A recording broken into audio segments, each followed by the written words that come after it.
Bom dia a todos e a todas. Eu venho com mais um webinário,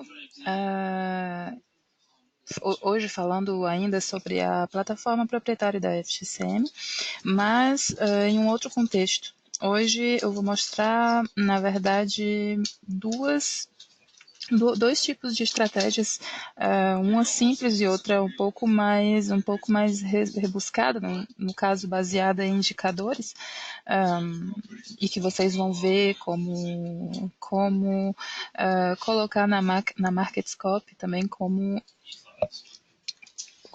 saber interpretar de maneira geral. Bom, é importante, antes de tudo, obviamente, falar sobre o alerta de riscos, né? Sobre os riscos com as operações, com as negociações com o Forex e com o CFD. Então, é imprescindível que o cliente ele esteja consciente dos riscos que incorrem esse tipo de investimento e também sobre o capital a ser investido. Então é importante prestar bem atenção e estar consciente de todos os passos e também da psicologia do trade. Bom, passando para a Trading Station, bom, essa é a parte, é o desktop da Trading Station, mas hoje a gente vai ficar realmente com a MarketScope, né, que é a plataforma gráfica da TS2, que é a plataforma proprietária da FXCM. Bom, em relação à MarketScope, em relação às estratégias, eu vou mostrar dois tipos de estratégias possíveis de serem usadas e de serem analisadas ou acopladas às suas próprias estratégias. Uma para o swing trading, né, baseada somente em um indicador, que é o indicador Ishimoku, e uma estratégia para curto prazo, que no caso, usando o ponto pivô, que é um outro indicador, e um indicador bem mais usado para curto prazo. Então, abrindo a MarketScope nesse sentido, a gente vai para a criação do gráfico. Bom, o meu gráfico ele vai ser um gráfico em um período de 15 minutos, bom, intervalo de um dia, e usando o EURUSD, para o EURUSD. Ok. Antes de tudo, eu vou mostrar um tipo de estratégia simples a ser adaptada ou acoplada à sua própria estratégia, voltada para as estratégias de curto prazo. No caso, eu vou mostrar o indicador ponto pivô e a parabólica SAR. Bueno, abrindo o gráfico, a gente vai ver, a gente tem isso, né, o gráfico de velas.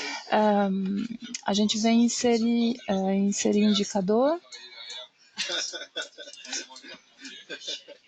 e a gente vai procurar justamente o ponto pivô ou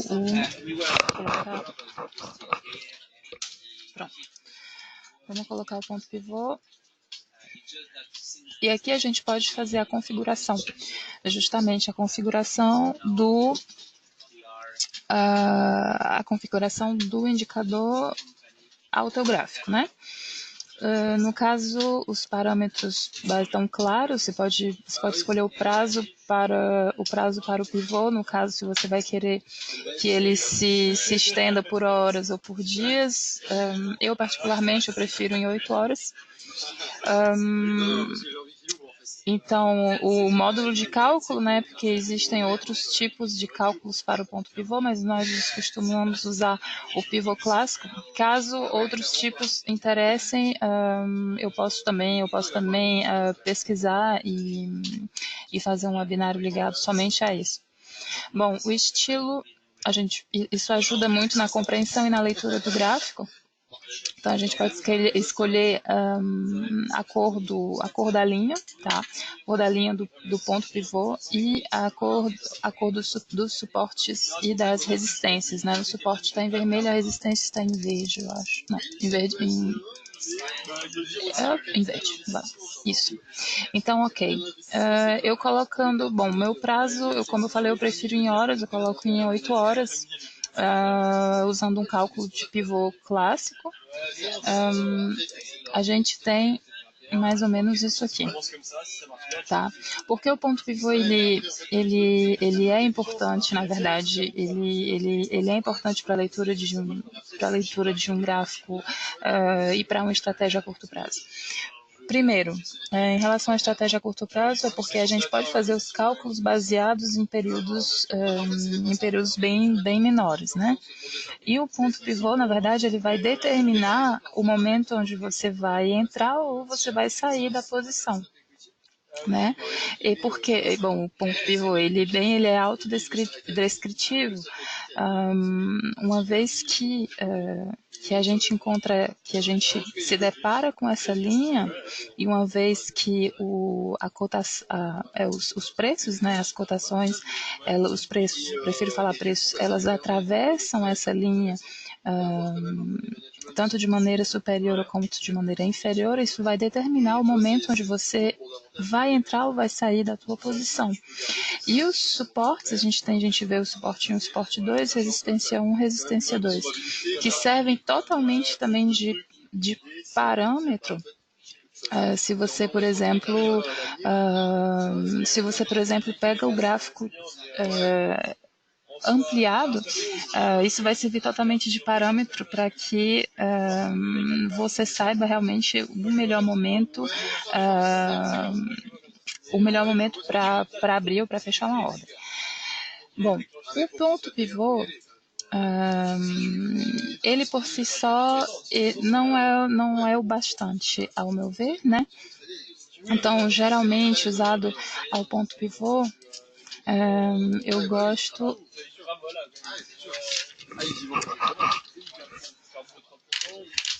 que é desse indicador, desse outro indicador de tendência, que é a parabólica SAR, que é super simples também, a leitura é tão simples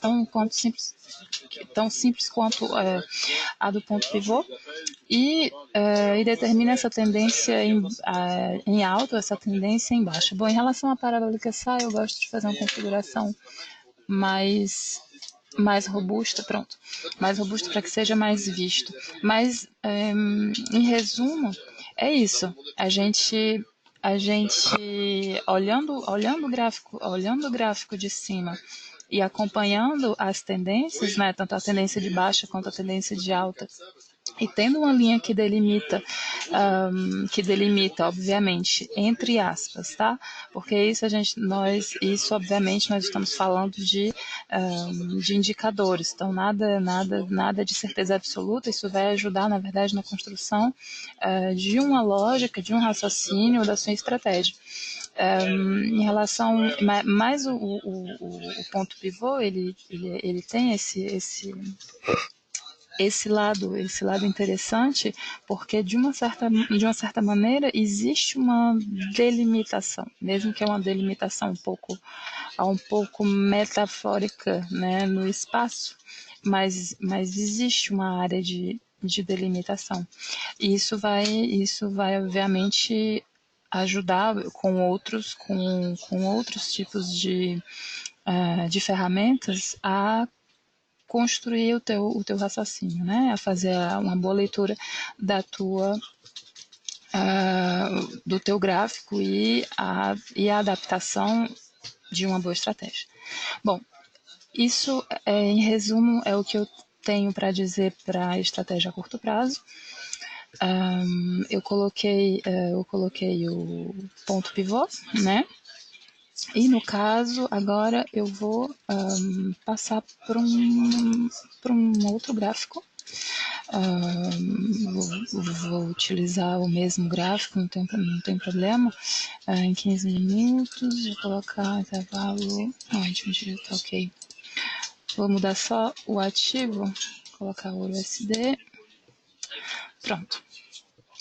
E dessa vez eu vou mostrar, obviamente, de maneira bem rápida, porque esse é um dos indicadores mais complexos que temos hoje, além de ser um dos mais eficazes também e um dos mais usados, né, nas plataformas MP4 e MP5, principalmente. A gente aqui está usando na TS2, mas aqui que é o indicador Ishimoku. Eu ainda vou fazer algo mais bem preparado e mais detalhado sobre esse indicador, mas por enquanto eu vou mostrar somente as noções e caso vocês queiram mais informações, eu me coloco à disposição para explorar esse indicador com vocês. Bom, a gente pode vir aqui e, bom, ele já tá guardado. Bom, vamos apertar. A gente clica. Bom, a relação da configuração da configuração desse indicador no teu gráfico é importantíssimo. Por quê? Porque esse indicador ele é feito com 5 linhas retas. E essas 5 linhas retas, elas têm uma significação própria, cada uma. Existem cálculos próprios para cada uma, então existe uma lógica para cada uma. Então, por isso, elas devem estar bem diferenciadas uma das outras com esse intuito, com o intuito de facilitar a tua leitura e a interpretação da tendência do mercado. Bom, eu costumo, na verdade, aumentar a largura, principalmente da Tenkan 100, da Kijun 100, tá? Eu costumo aumentar e da Shinkan Span. Eu costumo aumentar... Ups, por que eu estou aumentando gradativamente? Pronto. E da Shinkan Span. Porque a Senkun Span e a A e a Sekun Span B, elas estão em outro... como digo, bom, elas estão em um outro contexto, elas estão em um contexto de nuvens, então a leitura ela se faz mais facilmente. A gente percebe mais facilmente a linha que a Kijun, que a Tenkan, etc, etc. Bom,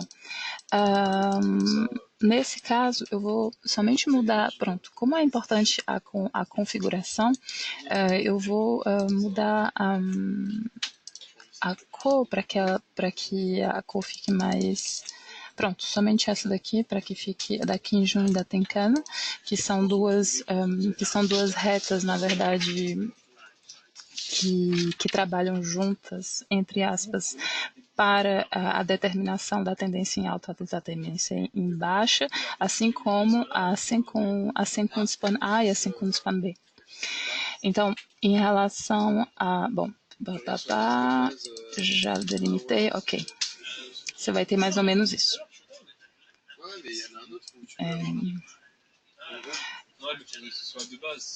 Esse é o indicador Ishimoku. E o que tem de tão impressionante nesse indicador? É a precisão, na verdade, é a precisão da análise. Porque, como vocês estão vendo, vocês têm 5 linhas retas. E para cada linha dessa existe uma lógica e existe um cálculo. E nesse indicador existe também essa percepção da nuvem, né, que a gente encontra aqui aqui numa tendência em baixa, aqui em uma tendência em alta. E essas zonas, na verdade, essas zonas dentro das nuvens, por exemplo, são zonas onde, como posso dizer, elas são zonas sem tendência. Pronto, aí o que os analistas dizem sobre as zonas das nuvens é o fato da gente tentar evitar de entrar ou de sair de uma posição, de entrar numa posição, principalmente quando a gente está nessa nuvem, porque é uma área de não tendência, né?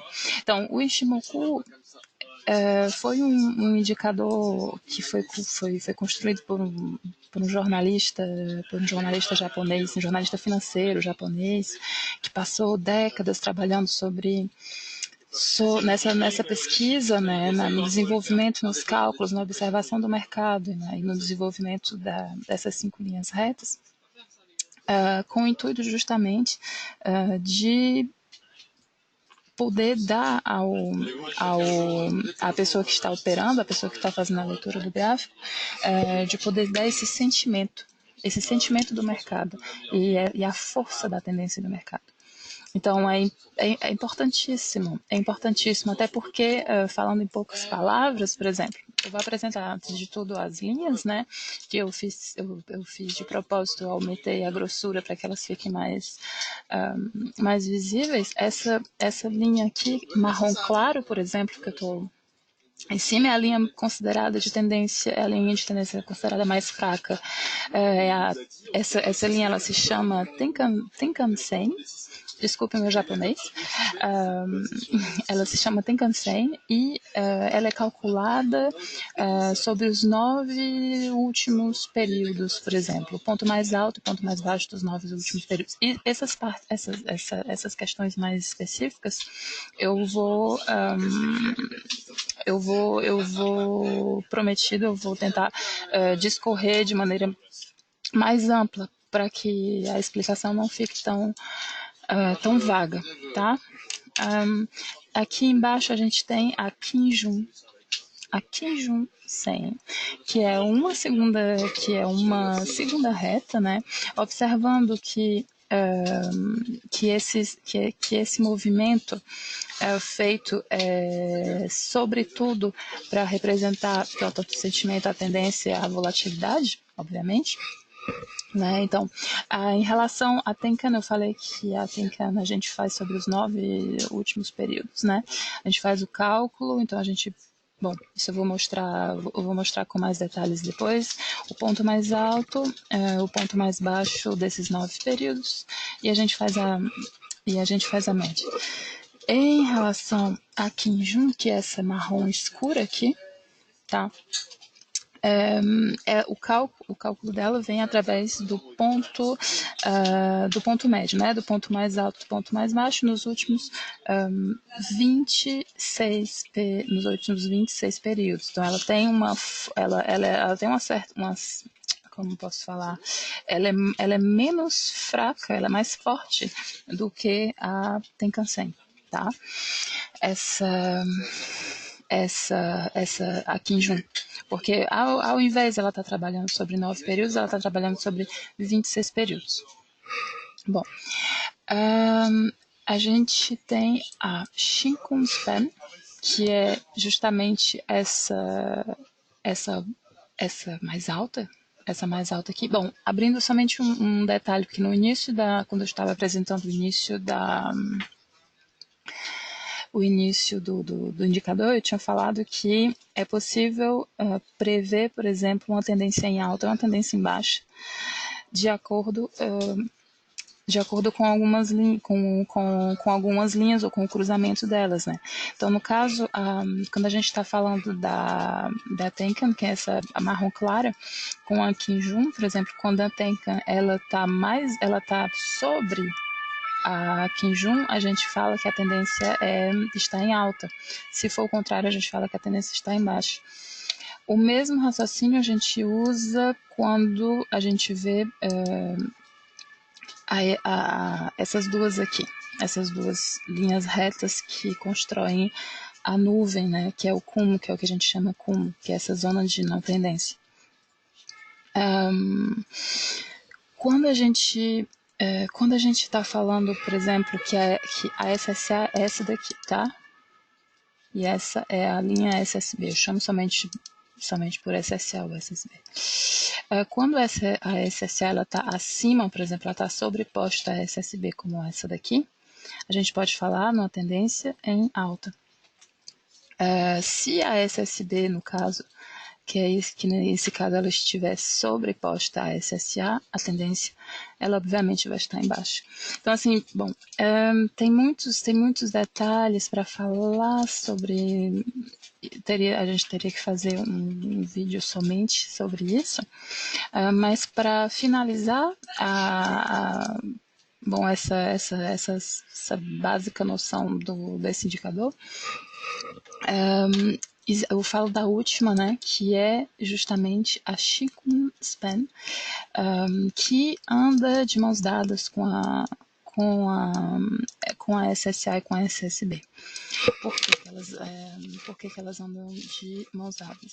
Porque justamente quando a gente fala de Tenkan e de Kinjun, a gente está falando de momentos, por exemplo, de momentos presentes, né? A gente não vê nenhuma projeção. Quando a gente está falando, por exemplo, da SSA e da SSB, a gente vê uma projeção no futuro, tá? Que é o caso aqui. Ela está projetada à frente. E quando a gente fala da Shinkan Span, que é essa última que eu ia discorrer sobre, a gente está falando, na verdade, de memória do mercado. A gente está falando de um outro conceito. Então, a gente está falando de memória. Então, é engraçado, não é engraçado, mas é interessante que a gente pode ter a caracterização da memória. Esse indicador ele é realmente incrível, porque a gente pode ter a caracterização da memória, a gente pode ter a caracterização da memória do mercado, né? A gente pode ter a caracterização de especificidades no presente e a gente pode também ter a caracterização de projeções.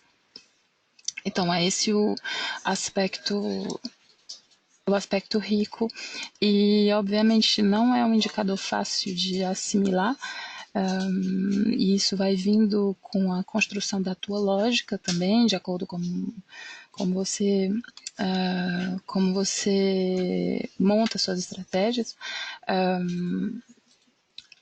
Mas efetivamente é uma ferramenta a ser utilizada, a ser estudada, mesmo se não adaptada à tua estratégia, mas é interessante para que a gente possa compreender a lógica do mercado. Bom, por hoje é isso. Eu retorno na semana próxima. Eu agradeço pela atenção e me coloco à disposição para toda questão através de agomes@ftcm.fr. Eu desejo uma ótima noite, eu digo até logo.